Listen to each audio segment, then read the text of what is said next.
Hello everyone and welcome back to my channel. Before I begin, don't forget to join my Discord server called Luke 10's Hangar. I plan on joining weekly, so if anybody wants to fly together, we can make that happen. My Discord server is linked down in the description below. Today I'll be flying out the Yokosuka R2Y2 V3 Keiun. The R2Y2 V3 didn't actually exist. It was a real design, but it never existed as a complete aircraft. The R2Y2 traces its roots to an earlier aircraft, the R1Y Keiun. It was a reconnaissance plane. The R1Y was intended as a long-range, high-speed aircraft to scout over the Pacific. The R2Y2 V3 had 4 Type 5 30mm cannons, and was powered by 2 Mitsubishi NE330 engines. However, the R1Y design was cancelled due to its disappointing performance. There were 3 main versions proposed, designated R2Y2, V1, V2, and V3, each differing in jet engine placement and configuration. Despite the plans, no R2Y2 V3 prototypes were ever completed before the war ended. Only a wooden mock-up and some parts were built due to material shortages, bombing raids disrupting production, and delays in engine development. The R2Y2 is one of the most advanced aircraft designs proposed by the Japanese during World War II. It showcased Japan's understanding of high-speed aerodynamics and jet propulsion theory.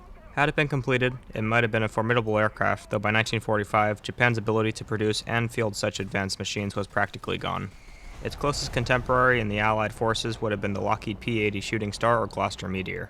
The R2Y2 is often compared with Germany's Messerschmitt Me-262, Britain's Gloucester Meteor, and America's Bell P-59 Era Comet and Lockheed P-80. Japan's jet technology lagged due to industrial limitations and wartime conditions, but its design concepts were ambitious on par with global trends. It remains a symbol of what might have been in the realm of Japanese aviation technology. Overall, this aircraft really didn't have much history behind it, but it still is a very unique design that had a lot of potential. That's all for the history lesson. I hope you enjoy the combat.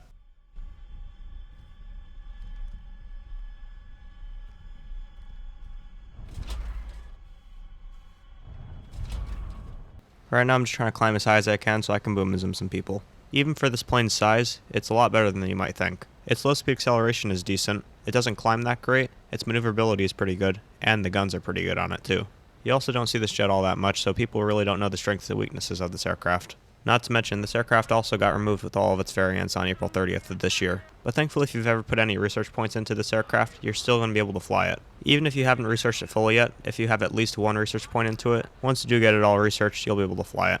Right now I see my ally IL-28 on this A4B. I know that the IL-28 is really not going to do much, so I'm going to try to help him out. As I'm diving, I'm going to look around me, always being aware of all my surroundings. I get behind the A4B, fire at him there, rip his wing off, and he's going down. And then immediately after the kill, I'm going to climb back up to altitude. I'm always going to be looking around me, being aware of all my surroundings. Now I see another enemy below me, and I know it's a Saber. I definitely need to make sure that I stay above this guy, because he will definitely outperform me. As I dive, I'm always going to be looking around me, being aware of all my surroundings. As I get behind him, I see that he starts to turn. I'm going to fire at him here. I have a little bit of bad aim here because I am just barely too far above him. I definitely need to make sure I don't get too tunnel visioned here. He's slow right now, and once he gets back into my sights, I'm able to just delete him. And then immediately after the kill, once again, I'm just trying to climb back up to altitude, and I'm always going to be looking around me, being aware of all my surroundings. Now I see this enemy A4E getting chased by my ally MiG-15. I'm going to try to help the MiG-15 out. But then I see that the A4's wing just got ripped off, and he's going down. Now there's only 3 people left in the game, and judging by the scoreboard, 2 of them are probably some form of strike aircraft because they both have a ton of bombs dropped.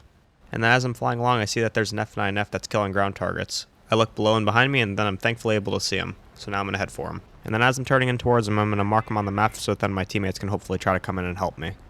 And then as I turn in towards him, I see that his wingtip vortices are coming in towards me. I know he wants to go head on now. I know that he's probably just going to fully commit the head on, so I'm going to fire at him right there and take him out. And that right there is 100% why you should not fully commit a head on every single time you get the chance to. And then immediately after the kill, I'm going to climb back up to altitude, and I'm always going to be looking around me, being aware of all my surroundings, and then thankfully, since I'm looking around me, I see that this F-84 is off my left.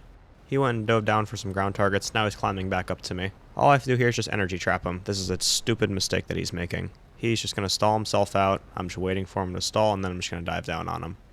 He stalls right there, I dive on him here, and then as I start the dive, I'm always going to be looking around me, being aware of all my surroundings. Now he has literally no energy, and he's trying to build up his airspeed as quickly as he can. And then he starts pulling up to me for some odd reason. I kick full right rudder, I fire at him there, and take him out.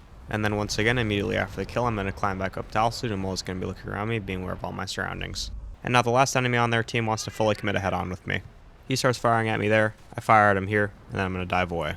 And then I just need to make sure that I dodge his bullets here. I know that I'm definitely not going to be wanting to turn around to him, and if he turns around, all I have to do is just outrun him here. He tries to run away here, then the Sea Vixen fires a missile at him. With the speed that he's at right now, he's not going to be able to outrun it. And then he gets taken out. And just like that, we win the game. Thank you everybody for watching, and I hope you enjoyed my video. If anybody has any suggestions on what aircraft they want me to fly next, please leave it in the comment section down below, and I'd be happy to fly that aircraft.